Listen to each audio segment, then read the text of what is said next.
So, ayun folks, good morning. Ako to, si Havana, yung laging nakabaon kay Caleb. Umaga, gabi, tanghali muna pala, umaga, tanghali, gabi, madaling araw, nakabaon. Caleb lang sa kalam. Okay, so, wala, i-share ko lang sa inyo yung pa-recap ni Daddy Star. Hindi ko alam kung ano yung laman nito. Actually, nakikita ko na siya sa page, sa may tawag nito? Sa website, yung sa writing account namin. Pero hindi ko pa napipindot kasi gusto ko surprise. So, ayan, sabayan niya ako. Ang tanong, may i-recap ba ako? Parang wala na masyadong kasi sa mga story ko ngayong taon. Nitong 2023. Parang hindi siya kagaya nung 2021 na boom. Boom, tarat-tarat. Sige. Okay, so recap tayo.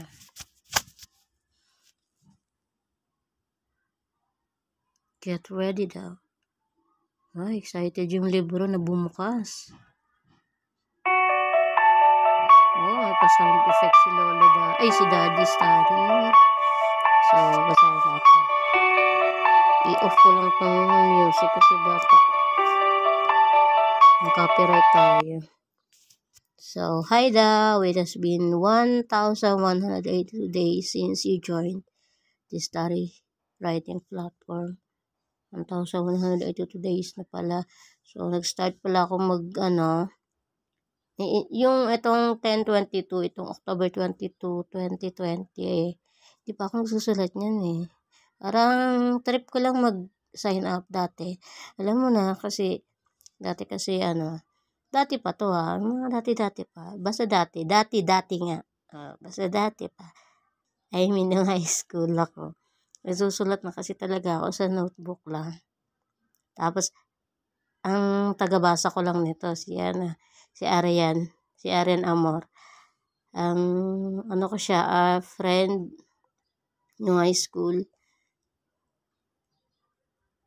Ayun. Tapos, yung pinsan ko si Mary Ann. Ayun, sila lang nagbabasa ng mga story ko dati. Sa notebook.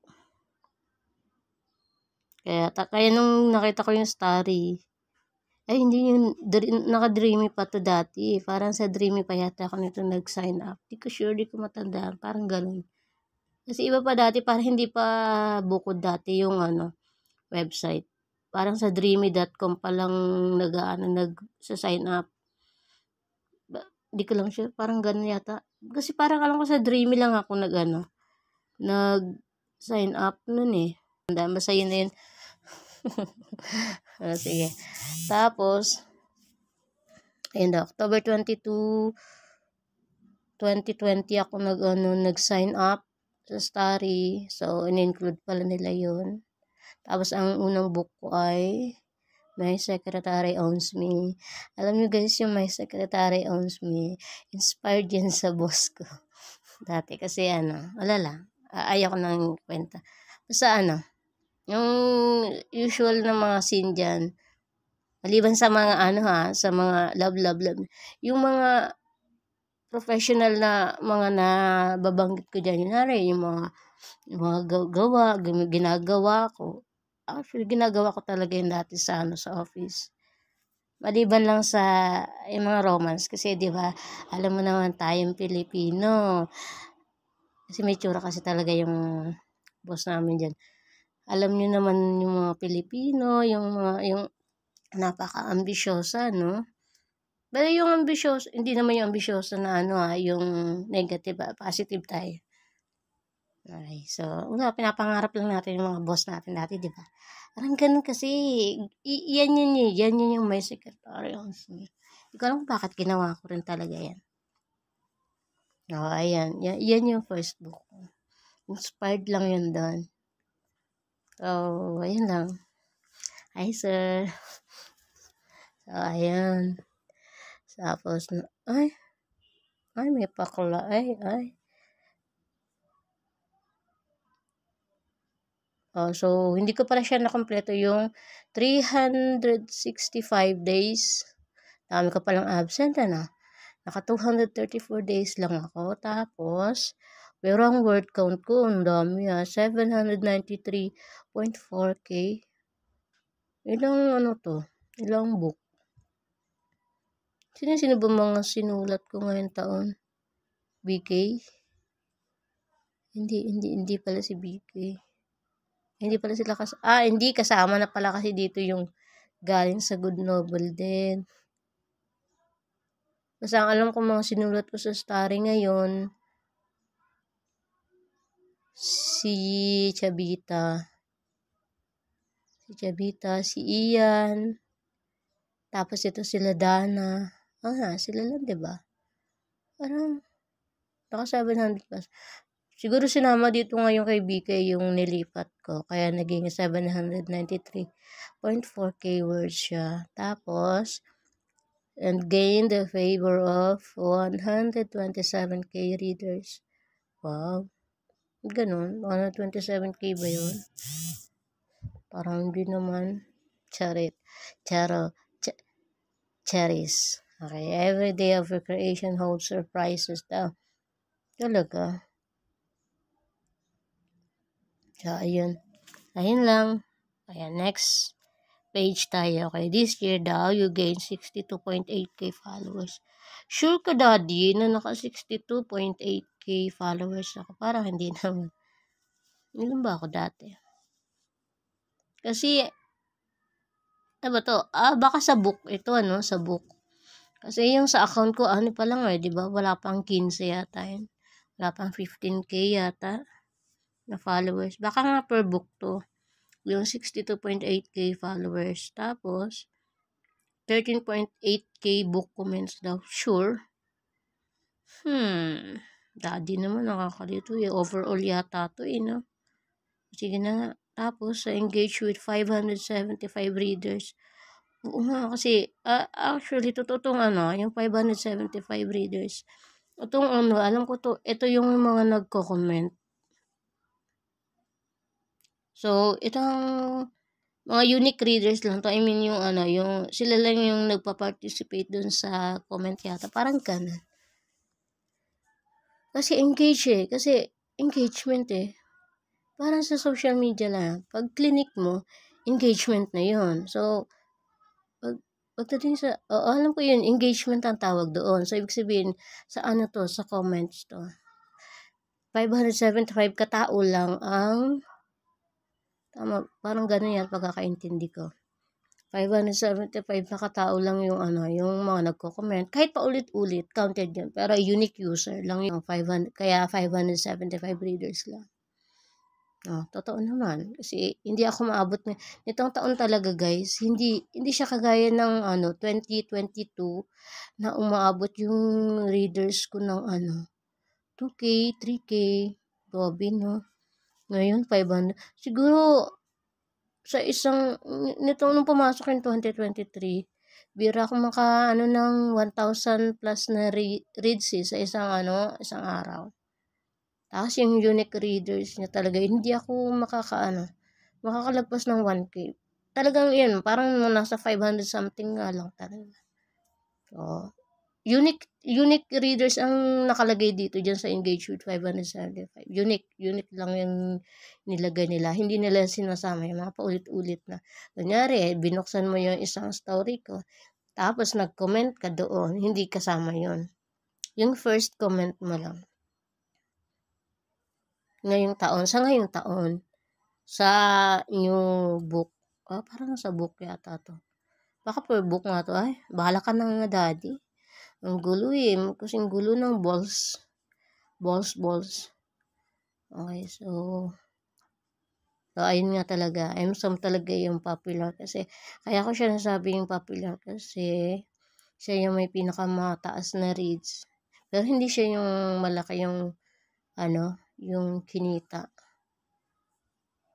2020, baga man nung 2022, laki ng kinita ng Emsom. Kaya umabot siya ng 500 plus, diba? Ay, ilan na ba siya ngayon? Nasa 500 something na yung Emsom sorry. Alam ko nasa 500 something na yung reads. na MSAM. So, siya nga talaga yung, kaya siya talaga yung popular book. Pero sa totoo lang, siya naman talaga yung overall sa loob ng tatlong taon na ba ako dito? Sa loob ng ng 3 taon, o 2 taon, 2020, 22, 23, magta-3 taon. Ayun, siya nga talaga yung pinakamalaking kinita. Kaya siya yung popular book. Pero nung pa to, 2022 hindi 2023. Siya talaga. Ngayong taon kasi ilang reads lang pumapasok everyday kay Love Lake kasi nga 'di ba nabasa na kasi sa Good Novel tapos alam ko may isang platform pa ako na pinagpasahan nito na nagsara na, ewan ko baka nagpalit ng tapos nakaka-display lang doon, wala naman ako natanggap doon eh. So ayun, next slide na tayo, next page. So July yung yung peak na 153.9k words pala. Talaga? Baka overall naman to. Sino ba na-update ko ng July? Ian? Chavita? Wow. Karami ako, in fairness. So, ayun guys. So, ngayon may 8 na badges na ako. Actually, maganda. Okay naman itong mga maganda naman siya tingnan. Kasi parang nakaka-inspire siya tingnan. Pero mas maganda kung level 10 na, no? Cheers. Ay, sa English kasi ayaw ko nabasahin. Basta ang nababasa ko lang, keep moving forward. Okay. Sige, ayan, basahin nyo na. Wow, ayan nga yung, level na yan.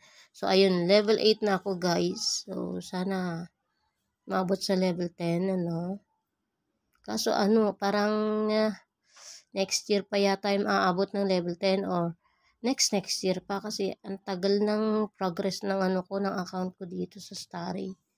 Sobrang kasi level 8 level 8 na ako nung kailan ba to? Alam ko mataas na to, tapos biglang bumaba. Ewan ko bakit ganun. Parang nababawasan yata. So, ayun daw. 90%, surpassing 90% of the platform authors. Wow. Okay, thank you. Na-appreciate daw nila. Na-appreciate nila yung katamaran ko. Ayun, thank you. Ay, ganun lang yun. Tapos na. Diligent daw ako. Sure to. Yan lang. Parang mas maganda yung nakaraang taon na recap.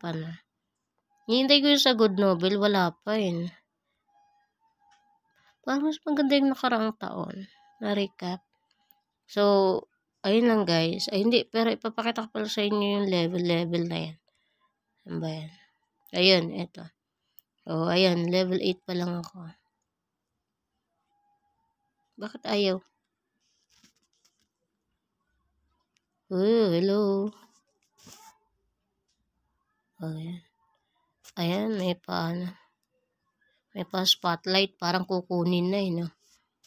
So, ayan. May 8 badges na ako. So, nakakatawa siya tingnan naman. Nakaka-inspire. Tapos dito tayo sa level. Aking level. So, naka 200 something pa lang ako. 509 out of 590,000. Di ba may may ina-update ako ngayon kay Dana. Kapag umabot ng 200k words yun, madadagdagan ng aking points ng 9.5. So, ito yan Ayan yan So, meron, malapit na. Ito yan, si Dana yan. Siya kasi yan. Ayan, 198k words. Kaya, nagre-reflect yan doon. Tapos, titingnan natin kung ano ba yung kung may pagbabago ba. Ayan, kapag nakompleto ko yung 200k na word count. ko alam kung hanggang saan na yan dyan. Pero sana ano no, mag level 10. Kasi ang ganda ng level 10 guys. Kasi pag naka level 10 ka na, ayan, pwede ka na pwede nang i-publish yung book mo. Siguro kung makarating ng level 10 yung aking author's account, siguro ang una kong ipapapublish ay, of course, ang aking asawa, si Caleb. So, ayan kasi 'di ba meron na si Blake, kaya si ano naman si Caleb. Pasunod-sunod lang tayo. Para yung series, 'di ba series kasi yan, yung una ka talagang papapublish yung ano eh, yung ZL nga. Next na yung mga ano. So, ayun lang guys. Wala pa lang masyadong bago sa ano, sa recap. Parang mas maganda yung nakaraang taon na recap. Pa-recap ni Daddy Starry. So, ayun guys, sana support pa rin. Kahit tamad ako. Ayun lang. So, ayun lang guys. Thank you. Bye-bye.